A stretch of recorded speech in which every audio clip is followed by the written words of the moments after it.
రాజస్థాన్కి పోదాం. రాజస్థాన్ అంటే ఏడారి రాష్ట్రం కదా, ఇక ఇప్పుడు అంతా దుబ్బ రాష్ట్రం అయిపోయింది. ఆడ తుఫాన్ వచ్చిందట కాదు, మనుషులు గాలినే గిర్ర తిరిగిరట. ఏడ చూడు దుబ్బనే. ఆగో ఫస్ట్ ఇది చూడురి.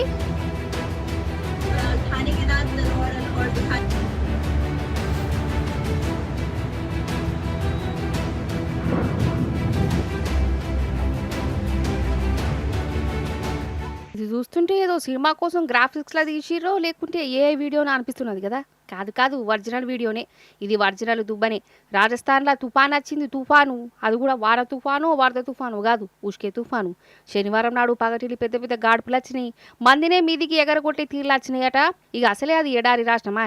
ఆ పెద్ద గాడుపుకు ఇగో ఊర్లు గిట్లా ఉష్కెలు కలిసిపోయినాయి. ఇక్కడ చీకటి కనబడుతున్నది కదా, కానీ ఇది పొద్దుముకి కాదు, పట్ట పగటిలే. కొన్ని ఊర్ల ఈ తుఫానుకు చీకటి అయిపోయింది.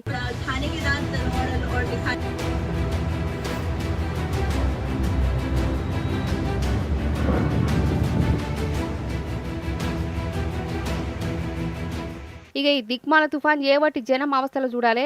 ఎక్కడోళ్ళు అక్కడనే ఆగిపోయారు. బస్సులు, బండ్లు, కార్లు, గీర్లు అన్ని బందే. రైళ్లు, విమానాలు కూడా బంద్ పెట్టిరు. ఇక తుఫాన్ ఒక్కటి సరిపోతలేదని పెద్ద వాహనాలు కూడా పడ్డాయి. వాళ్ళ నరకం అంటే ఎట్లుంటుందో చూసిరు రాజస్థాన్ వాళ్ళు.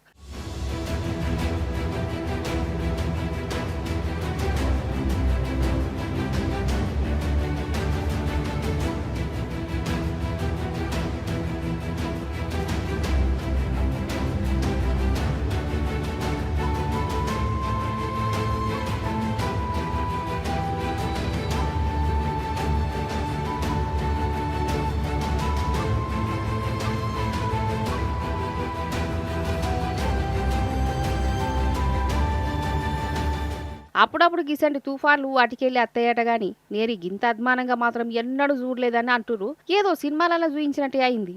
ఇక భూమి మీద నూకలు చెడిపోయినాయి అని చాలా మంది డిసైడ్ అయిపోయారట ఈ తుఫాన్ను చూసి. జూరాదురి టీవీలో చూస్తుంటేనే ఎట్లా గజ్జుమంటున్నదో మనకు. అసంటిది అక్కడ ఊళ్ళకు ఇంకెట్లా అనిపించాలి కదా.